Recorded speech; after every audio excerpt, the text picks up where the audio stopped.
Hello and welcome back to the show. This is Keith Whiteside here with Bayou Time. We thank you so much for joining us. Talking a little bit about recovery from Ida. And Ida has impacted different people in different ways.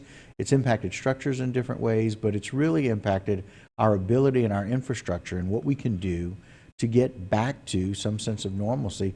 And the way that we're doing that with our school system is to welcome in the people that lead us. We welcome back to the program Philip Martin, Superintendent for Terrebonne Parish Schools. Philip, thanks again for joining us. Appreciate it. Thank you, Keith. Good to be here. We appreciate it.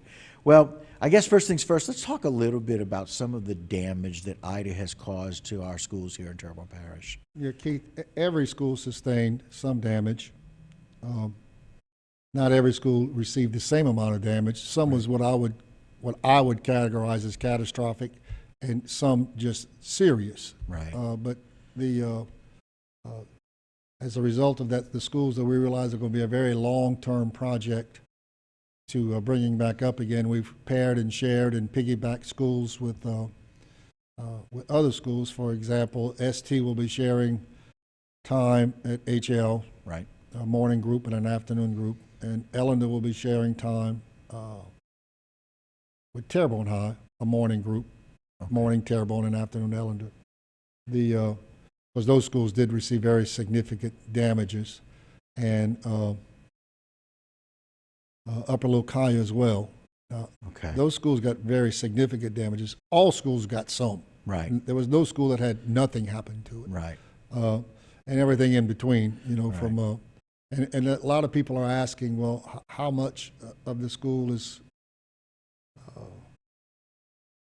will be salvaged or rebuilt? And the question is, right now, honestly, I don't know. Right. There's know, no that's- way to answer that question. There is no way to accurately. I certainly can't answer that question, and we've hired experts and engineers and architects who will be making those assessments as soon as possible. It was really interesting as we spoke with Jared a little bit about some of the things happening in Lafourche Parish. It seems like some of the schools got a little bit more damage, but as we had talked a little bit about, schools in the southern part of the parish and some of the eastern part of the parish really seemed to get hit really hard.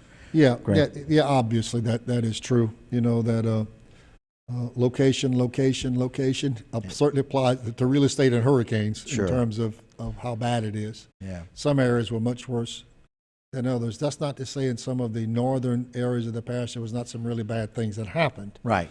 But I think it's safe to say it's probably more widespread the further south and east you got. Yeah. It appears to be more prevalent. They're very profound Right. damage, both to homes and to schools. Right. And we're talking about some significant roof damage. We're talking about significant building damage and water damage. Yeah, the water damage is probably the most perplexing. That it creates a whole new venue of issues to deal with, and obviously when the roof blows off, the next thing that comes in is water. Mm-hmm. But we have just about all the schools, not all, just about all. There's a process, I call it shrink wrap. I don't know if that's the right terminology or not, but it's a temporary waterproofing. It's good for a year. Oh, okay. That all schools that had roof damage are going to receive until they can be permanent roofs. Right. And that's going to be a while, obviously, before all that can take place. But So they're temporary roofing. Right. That is correct. And that technology is fairly amazing to me, that you can take a huge building and put a temporary roof.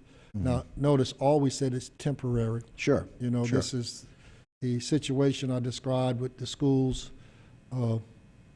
We have Band-Aids right now. We're not cured. We have Right. Band-Aids.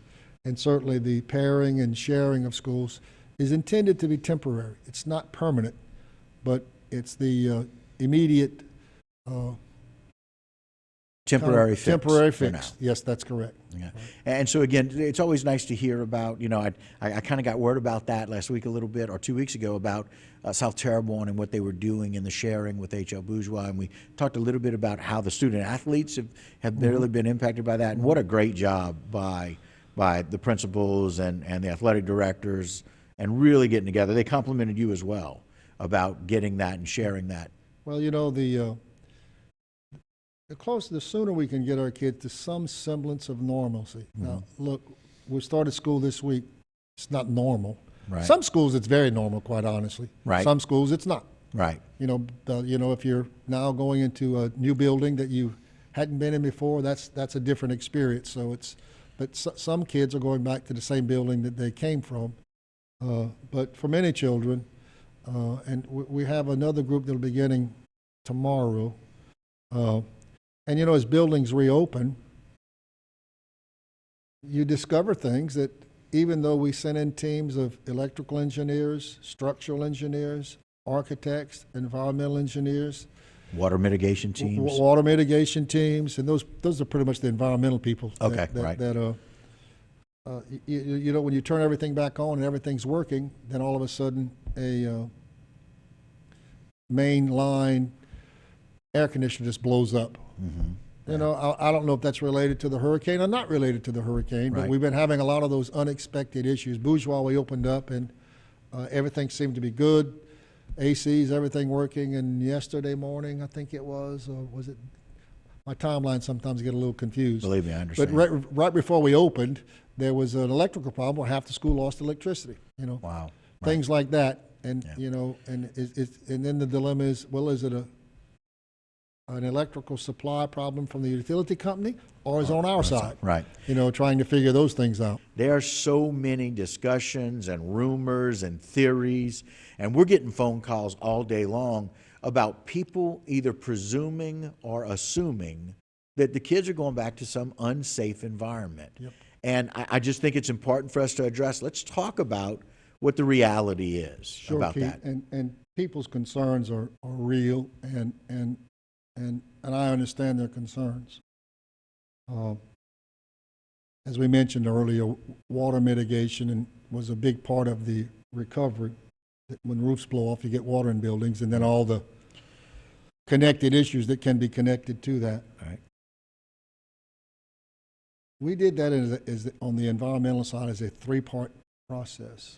We had one company that did the remediation, disinfecting, cleanup of the buildings. Okay. They could have done the environmental testing, but we decided that's kind of like grading your own paper. It's a good analogy. We hired a third party to do the testing, the environmental testing in every building. And then as another layer, an independent environmental engineer to review those results. We got a green light on it on all the schools we opened. Now, we haven't opened all yet, obviously, so there's some reasons why we haven't opened those yet. Right. But every school that opened got a green light, and I sent to the principals yesterday afternoon a copy of their, for specific school, certification letter that it's safe to have people in the building. Now, let me clarify. Go ahead, please. Safe doesn't mean pretty. Okay. There will be some stained ceiling tiles. Cosmetic issues don't, as was explained to me, don't automatically equate to health issues. I have stained ceiling tiles in my kitchen. Mm-hmm. It's sheetrock, actually, not ceiling tiles. But the bottom line here is that through independent laboratory testing, the errors came back satisfactory for habitation by students and faculty. And staff. We would not consider putting people in a building that we had doubts. And we even had tested the schools that didn't get water inside the building. All got some places, but didn't get extensive water. We tested every site that opened for kids, and we will continue that process through our reopening phase of the last phase of the before opening is the environmental, and probably the most important, quite honestly. Right. And we want to make sure we got that right. And so those are independent labs that we didn't try to interpret the results. We hired a professional. So it was a 3-layer process on the environmental side. You can take a picture of something that doesn't look too good. Mm-hmm. And we acknowledge we have some things that don't look too good. Doesn't mean they're not. We must temper that. This building has passed environmental inspection. Extensive. It's not like it's done by labs who their reputation is on that. You know, they do these. That's what they specialize in. And I thought it was significant. Maybe it's just in my mind that it was significant that we used a different one for each phase. Somebody else checking somebody else's work. Right. So you know and I sent all those certification letters or clearance letters. I forgot what they were called to the schools, and saying that this school has been certified as environmentally safe for people to be in, or we wouldn't be in it, you know. Right. And you're having to, you as a superintendent is responsible for making sure that those buildings are able to be entered based on all the information that you have. Now, the other thing is they may be looking at and seeing things that are different because there may be ceiling tiles that are removed. So they're seeing things beyond that. They may think That's correct. Oh my gosh, we can see the electrical lines. Yeah. Well, yeah, you're going to see what's running to a light that's working because the ceiling's not there. Sometimes, quite honestly, when we remove the ceiling tiles are there, you're just seeing the old ceiling tiles that were there all along. You know, it's cosmetic. And I wish it were not that way, but if we wait till we have every cosmetic issue addressed, I don't know that we would get school started this year. You know, we're making an attempt to get school started, and from the beginning, our goal is to be, and we're not quite there yet, every student in school every day. We've got there with 12 schools. And so that's another very important point, that 12 of those schools are opened. Yes. And we have several that are not. And we are working on those, and we are anticipating, and you know, we had to, our original calendar, we had to back up 2 days because quite honestly, because we hadn't got the environmental results back yet. Some people interpret that mean they were bad. No, we just didn't have them. Right. And there was other issues, air conditioning issues, electrical supply issues, a lot of moving parts in this process. But to hopefully, the facts are every building we've opened has passed air quality, environmental standards by an outside firm, not us. Right. You know, it's not something you determined, but it's nothing to do with it. The results that you got from that professional company. And when they would company. call, I would say, all I need to know is it a go or a no-go. If that's the possibility. And if we got a no-go, obviously we would not have opened. And there are some schools that you've gotten a no-go on. Well, there's some schools, and they're not open yet. Right. That's what we still have some issues. And, you know, has this been a completely perfect process? Of course not. Right. You know, we've had things that we discovered. We had 7 inches of rain yesterday in 2 hours, I believe. I want to clarify from some people the extensive amount of research that was done in each school. Let's just clarify that for people. Yeah, Keith, sure. We established assessment teams that consisted of structural engineers, electrical engineers, architects, and environmental engineers to assess every school. Obviously, our concern was initially what needs to be fixed and can it be fixed, and then establish a priority of those that can be fixed fairly quickly and those that are going to be much more of a long-term project. So each school had an assessment by professionals. It wasn't me walking around and making a decision. It was, like I said, structural engineers, mechanical engineers, electrical engineers, architects. Divide them up in teams. You have this group of schools, you have this group of schools. That was done for every school in the initial assessment. And it's resulted in that some of our schools were able to open. The process is still going on for other schools, and let me touch upon a few of those. Okay. Dularge Elementary is scheduled to open tomorrow. As we sit here right now, we haven't got the environmental results back the second round. We did 2 rounds. The first round was okay, but I wanted a second round. Okay. And Dularge and Grand Caillou Middle, both were schools that could have opened very quickly. They were the last 2 schools to get electricity. So that has been the delay with them. And I went in both schools. They looked very good. I went to Grand Caillou Middle. It's a brand new school. Right. But we probably won't have time to get everything done by tomorrow. Matter of fact, we won't have time with those 2, for example. And those were delayed because they didn't have electricity. Right. Until electricity comes on, basically there's a whole lot of stuff you can't do. Right. Other schools that are Mulberry is scheduled to be open one day next week. We have the temporary roof on one of the main wings that got roof damage. Right.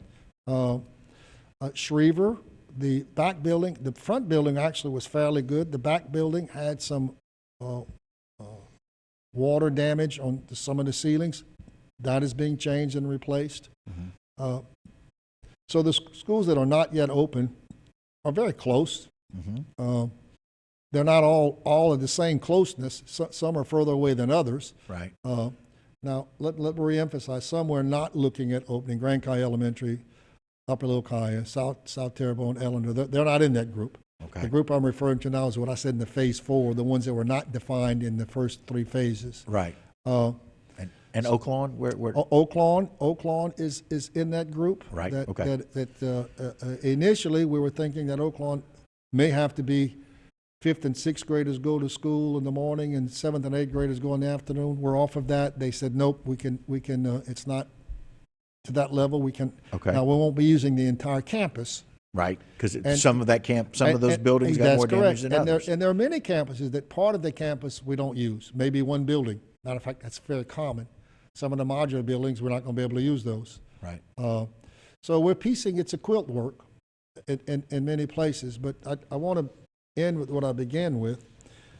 Safety is everybody's first concern. Sure. We all have children and grandchildren, and the only thing we can do is turn it over to professionals and say, do the tests that you think need to be done and tell us your professional opinion. We've done that. Right.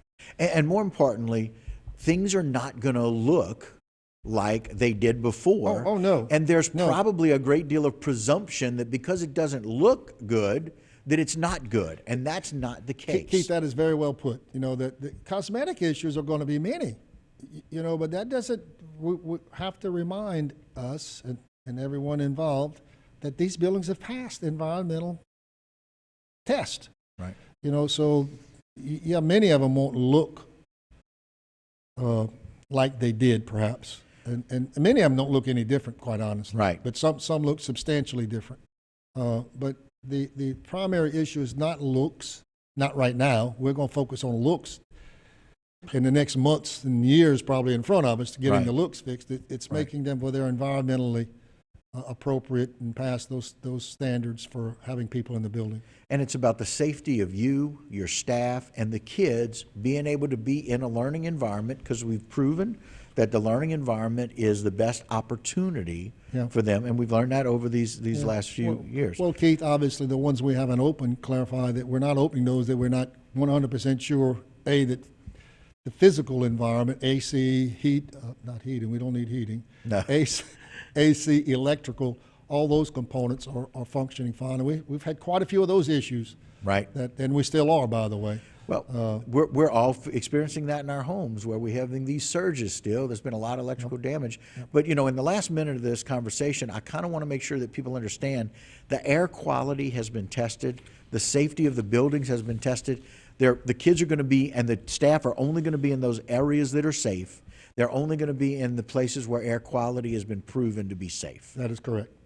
And so if people hear anything, they need to hear that. It may not look the same. It certainly may not appear that way on the outside, but the internal parts of the buildings that are being used are safe for you, your staff, and for their kids. Keith, I'll close on. I visited Houma Junior High the last 2 days, and I was principal of Houma Junior High. Right. And so I'm saying this from the voice of spent several years in that building. This building never looked that clean when I was principal here. So it's sparkling in areas. Right. You know, are there some stained ceiling tiles? Yes, there are. And so we appreciate you coming on to clarify a lot of the things out there that are not accurate, and that if schools are open, that there's qualifications and certifications that they're ready to open. Thank you, Keith. We appreciate it. Thank you, Mr. Philip. All right, that was Philip Martin, Superintendent of Terrebonne Parish School Systems. Don't go anywhere. A whole lot more Bayou Time when we return.